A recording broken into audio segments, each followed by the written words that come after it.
In the mud and total madness of the First World War, victory so often came down to who had the latest, greatest technology. But what we're going to talk about today is this incredible story of ingenuity that had absolutely nothing to do with a bigger gun. It's a tale not of some new weapon, but of a clever deception that was born from desperation and, believe it or not, artistry, the papier-mâché soldier. Let's get into how a simple craft material became a secret weapon. I want you to just imagine for a second that you're trapped in a trench. You're stuck there day in and day out. You know that somewhere out there, in that blasted, torn-up landscape of no man's land, an enemy is watching, just waiting. One wrong move, one tiny moment of carelessness, and it could all be over. I mean, that was the terrifying reality created by the rise of the sniper. So here's what we're diving into. First, we'll see how this whole threat emerged with the sniper's reign. Then we'll explore the insane psychological toll in a war of shadows. After that, we'll meet our unlikely hero, the papier-mâché soldier, see exactly how it was made by crafting the perfect decoy, and finally, witness how this simple trick was used for turning the tables on the enemy. So, how did this all even start? Well, World War I wasn't just a clash of armies. It was really a clash of technologies. And one of the most game-changing new tools on the battlefield was a simple piece of glass. And you gotta understand, this was a huge leap in what was possible. Before the war, most soldiers were using standard iron sights. But World War I saw the large-scale introduction of rifles with telescopic sights. All of a sudden, a skilled marksman could zero in on a target with deadly precision from hundreds of meters away, turning just a tiny sliver of an exposed helmet into a fatal mistake. And, the German army, they were really quick to see the potential here. They deployed snipers with these scoped rifles early on, and the results were just devastating for the Allied forces, who were totally caught off guard. This forced Britain and France into this desperate race to catch up and somehow counter this new deadly and seemingly invisible threat. But you see, the impact of these snipers, it went way beyond just the casualty numbers. It fundamentally changed the psychology of the trenches, creating this constant, grinding state of fear. This quote really gets to the absolute heart of it. It wasn't just about the physical danger, it was the mental strain. Just the knowledge that a single unseen person out there could end your life at any given moment created an atmosphere of pure terror that just hung over the trenches every single day. And all that terror, it came from the fact that they were basically invisible. Snipers were masters of concealment, using the rapidly advancing art of camouflage to just disappear into the landscape. For the average soldier, this meant life was dictated by one simple rule: keep your head down. Any movement was a gamble, and it effectively pinned entire armies in this stalemate of fear. So that's the big question, right? How do you fight an enemy you can't even see? Well, the answer didn't come from a bigger gun or a thicker helmet. It came from the art department. It was this totally ingenious piece of deception designed to fight cunning with more cunning. You've probably heard of papier-mâché, right? From school art projects or something.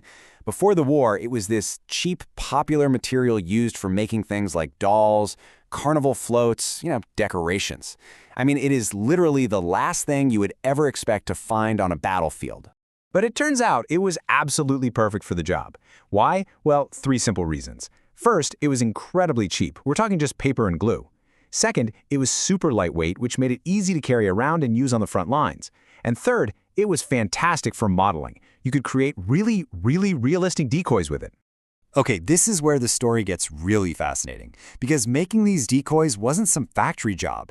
It was a genuine work of art, and it was performed under the most extreme conditions you can possibly imagine. Picture this. You've got skilled sculptors, actual artists, working away in these tiny, makeshift workshops just behind the front lines. In the middle of the constant roar of artillery, they're busy with an act of creation, shaping these lifelike heads to fool the enemy. It's just this incredible, kind of bizarre contrast, right?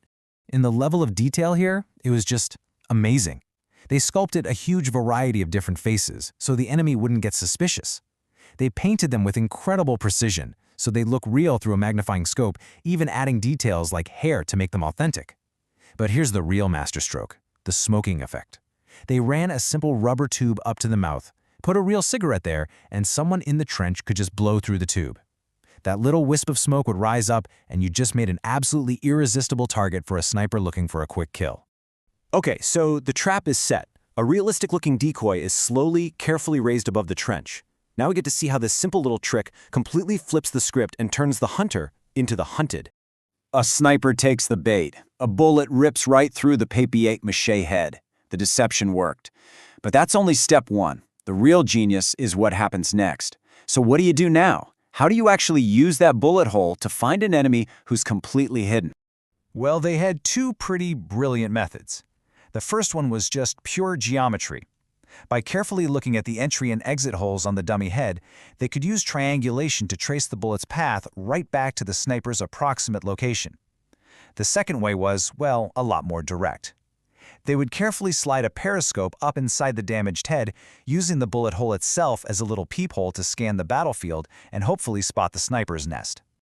Okay, so now they know where the sniper is hiding. The trap is ready to spring. The whole goal now was to turn this crucial piece of intelligence into decisive action, making sure that unseen threat was permanently neutralized. And this, right here, was the endgame.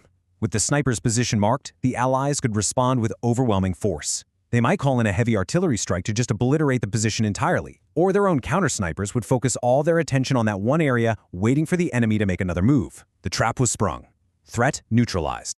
Now, this whole technique, it was actually a British innovation, a direct response to their early struggles against those super effective German snipers.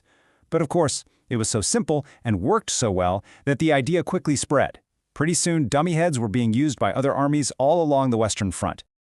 You know, the story of the papier-mâché soldier is just such a powerful reminder that in war, sometimes ingenuity can be every bit as important as firepower. It really makes you wonder what other clever, low-tech tricks and simple acts of deception have had a huge, outsized impact on history. Something to think about. Thanks for joining me.